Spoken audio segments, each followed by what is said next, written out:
Good morning guys. Today is Monday at andito ako sa school. Ako pala ngayon dito mag-isa. As usual, I'm the early bird of the department.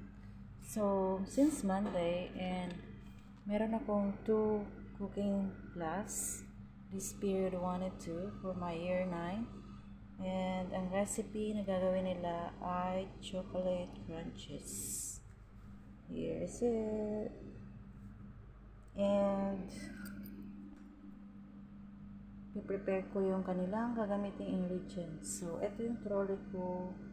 Ayan, trolley namin 4. Ito yung sa akin. So, mag-start na ako mag-prepare ng kanilang gagamiting mga ingredients. So, dito muna nilalagay ko lang dyan yung phone ko. At ihahanda ko yung mga ingredients.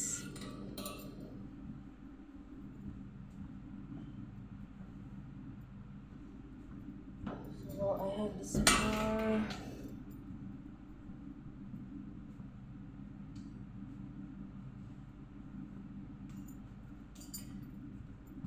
sugar,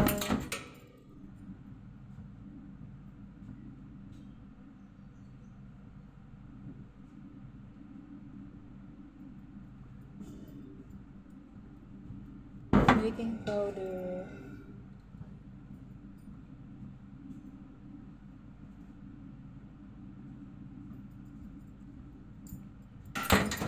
cocoa,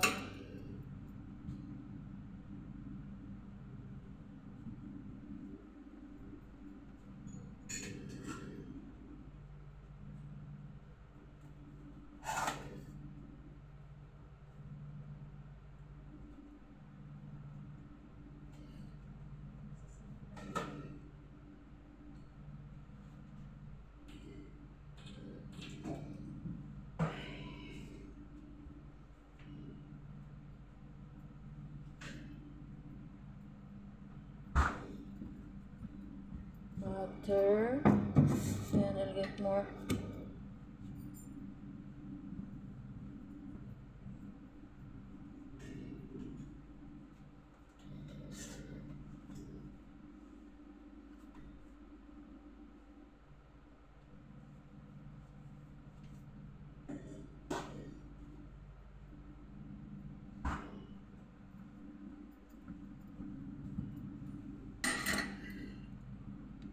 One 25 grams of butter.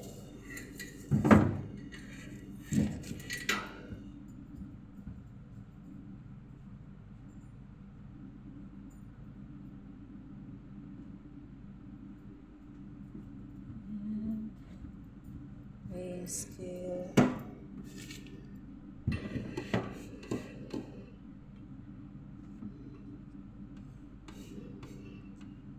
Missing sugar. Vanilla.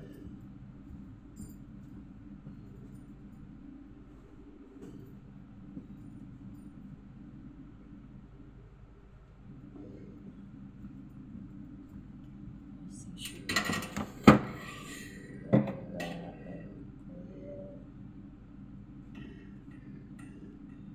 and coconut.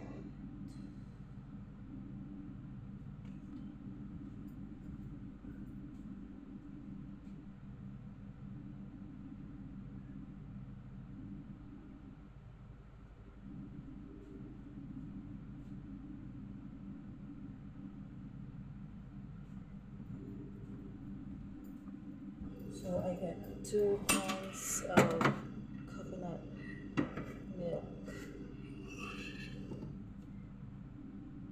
What else?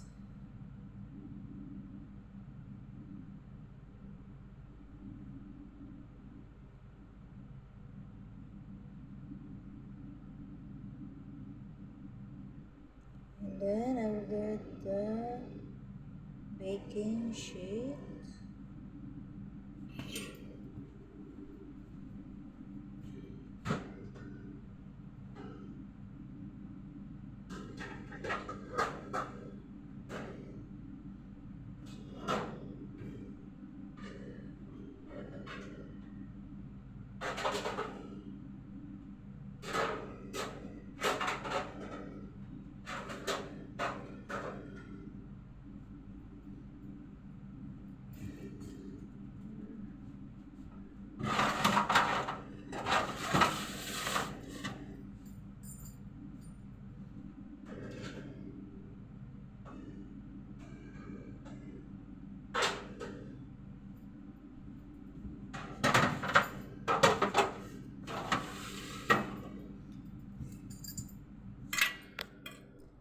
let me show you guys kung ano yung ginagamit namin hairnet. So, eto, hairnet na estudyante ko. Year 9, Year 9, 10, Year 11, and another Year 11. So, yan yung mga hairnets ng estudyante ko. So, ang gagamitin ko ngayon, first and second period, itong hairnet ng Year 9. Kasi dalawa yung Year 9 kong gagawa ng chocolate crunches.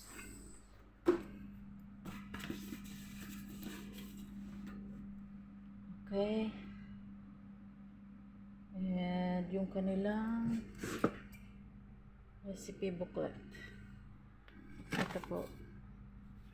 So, kada beses na magluluto sila ay gagamitin nila yung kanilang recipe booklet.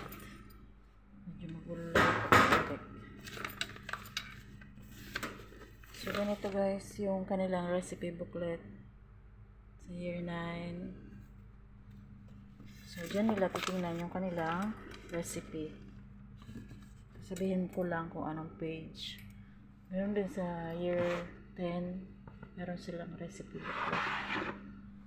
So, dalawang box ng recipe booklet for the 2 years.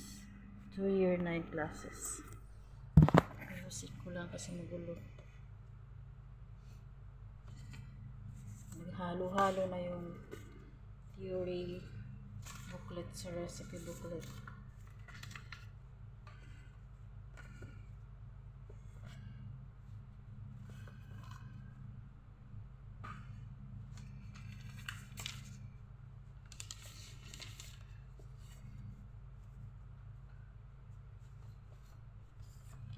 By the way, yung po sa vlog ko kahapon about my struggles here in New Zealand, part 1.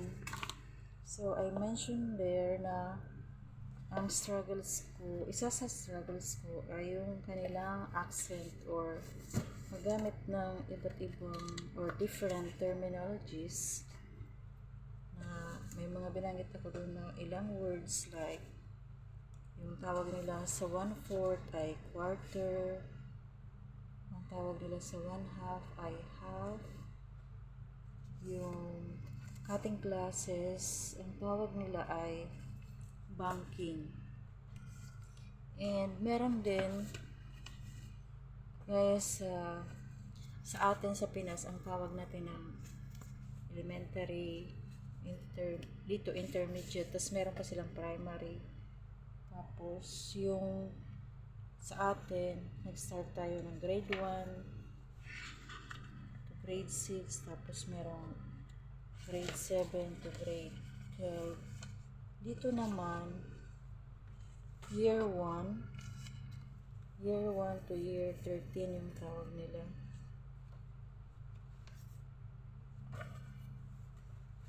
So yun yung isa pa sa terminologies na iba.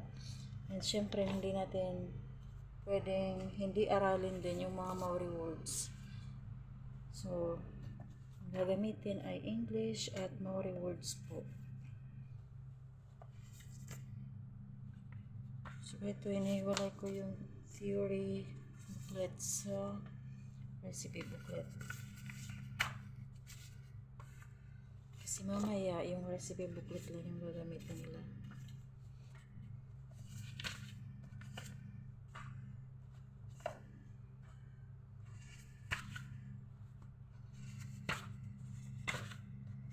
Tapos, meron din iba pang terms na kailangan tandaan, lalo na yung mga Maori na ginagamit dito sa school.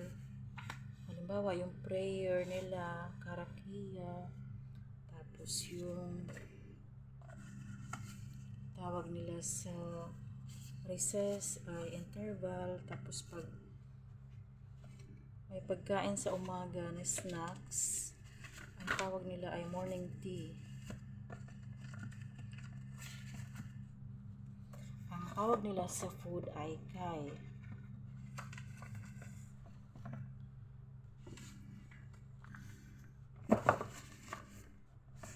Tapos syempre yung TVL, sa kanila ay technology. And nahati sa dalawa, mayroong hard and soft materials under technology department. So, ayan na po. Sort out na recipe and theory. So, that's for one class.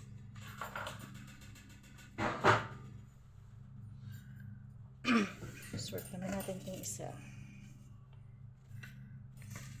Same year 9. Pag sila kasi nagbabalik, samok-samok na. Halo-halo.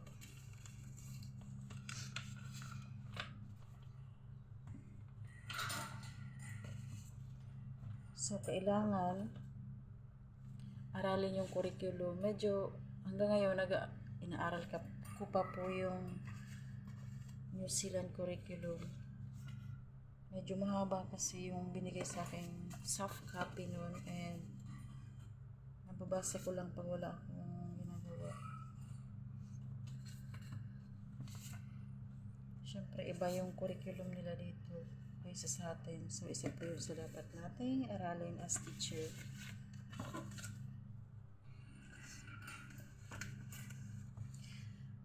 Pero ang maganda po dito kasi provided na po lahat. Hindi mo kailangang mag-photocopy kasi merong staff na assigned sa printing office. Pupunta ka lang sa kanya, bibigay mo lang yung original copy o yung soft copy ng iyong ipapaprint, tapos bibigyan niya sa'yo yun na sorted na or naka-stapler na, tapos i-update ka na lang niya kung tapos na. So, hindi mo po kailangan bumili ng mga bond paper, ng ink, ng printer, kung may kailangan kang i-print. Tsaka may copier po kami dito na malaking machine. Dito mismo sa Food Technology Department na para sa aming staff.